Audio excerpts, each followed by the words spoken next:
اور جی مفتی صاحب 3 منٹ لگا نحمدہ و نصلی علی رسولہ الکریم۔ دیکھیں اسلام میں امر بالمعروف اور نہی عن المنکر اس کو ساتھ لے کے واضح کیا گیا ہے۔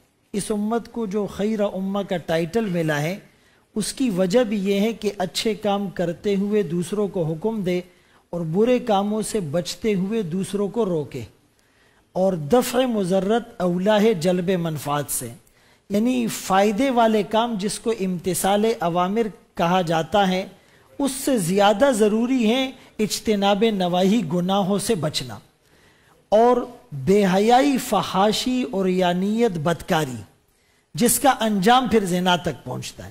قرآن کریم میں سورہ نور میں فرمائے ان الذین یحبون ان تشیع الفاحشہ، کہ وہ لوگ جو مسلمانوں میں فحاشی اور یانیت کو پھیلاتے ہیں، پروپیگیٹ کرتے ہیں، وائرل کرتے ہیں، ان کے لیے دردناک عذاب ہے، دنیا میں بھی اور آخرت میں بھی۔ اور قرآن کریم کی ایک آیت میں بڑا عجیب حکم ہے، یہ نہیں فرمایا کہ یہ گناہ نہ کرو، فرمایا وَلَا تَقْرَبُوا، اس گناہ کے قریب نہ جاؤ، یعنی وہ اسباب، وہ دواعی، وہ عوامل، وہ فیکٹرز جو ریزن بن سکتے ہیں اس گناہ تک جانے کے لیے، فرمایا اسے بھی اختیار نہ کرو۔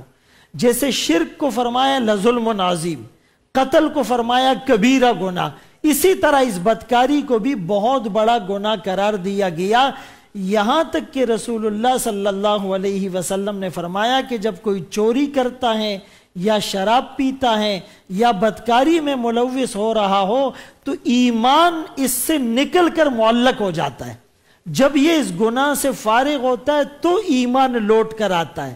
اب خدا نہ خواستہ ہم امیجن کریں اگر اسی گناہ کے دوران موت آ گئی تو گویا کہ بغیر ایمان کے دنیا سے چلا گیا۔ اسی لیے اس گناہ سے جتنا ہم بچے، اور حدیث پاک میں دونوں انداز سے، ایک طرف بچنے پر فضائل بھی بتائے گئے۔ عبداللہ ابن مسعود رضی اللہ عنہما فرماتے ہیں کہ 3 قسم کے گناہ ایسے ہیں جو بہت بڑے گناہ ہیں اور اللہ پاک ناپسند کرتے ہیں۔ ایک کسی کو ناحق قتل کرنا، اور بعض جگہ فرمایا اولاد کو قتل کرنا، خشیت املاک، اس ڈر سے کہ یہ میرے ساتھ کھائے گا، اس کو کھلائے گا کون، اور دوسرا فرمایا شرک کرنا، اور تیسرا فرمایا یہ بدکاری والا گناہ کرنا۔ اور ایک موقع پر اتنی سخت وعید ہے کہ اللہ پاک کچھ لوگوں کی طرف رحمت کی نگاہ سے دیکھیں گے بھی نہیں، التفات بھی نہیں کریں گے۔ ایک وہ بوڑھا آدمی جو بڑھاپے کے باوجود اس گناہ میں مبتلا ہے، اور دوسرا وہ فقیر جو باوجود فقر کے تکبر کرتا ہے، اور تیسرا جھوٹ بولنے والا بادشاہ۔ تو ان گناہوں سے جب تک ہم بچیں گے نہیں، ہمارے معاشرے کے اندر سکون نہیں آئے گا۔ بچنے کے لیے حل کیا ہے؟ سب سے پہلا حل فرمایا کہ نگاہوں کو نیچے رکھو۔ مرد کے ذمے ایک کام ہے نظریں نیچی رکھنا، عورت کے ذمے 2 کام ہے، نظریں بھی نیچی ہو اور وہ پردہ بھی کرے۔ دوسرا حل یہ ہے کہ مرد اور عورت کا آپس میں اختلاط نہ ہو، مکس گیدرنگ، وہ کو ایجوکیشن کی صورت میں کیوں نہ ہو، اگر شریعت کے کرائیٹیریا کو فلفل نہیں کرتے تو یہ بہت زیادہ خطرے کی بات ہے۔ تیسری بات، کوئی مرد کسی عورت کے ساتھ تنہائی میں نہ بیٹھے۔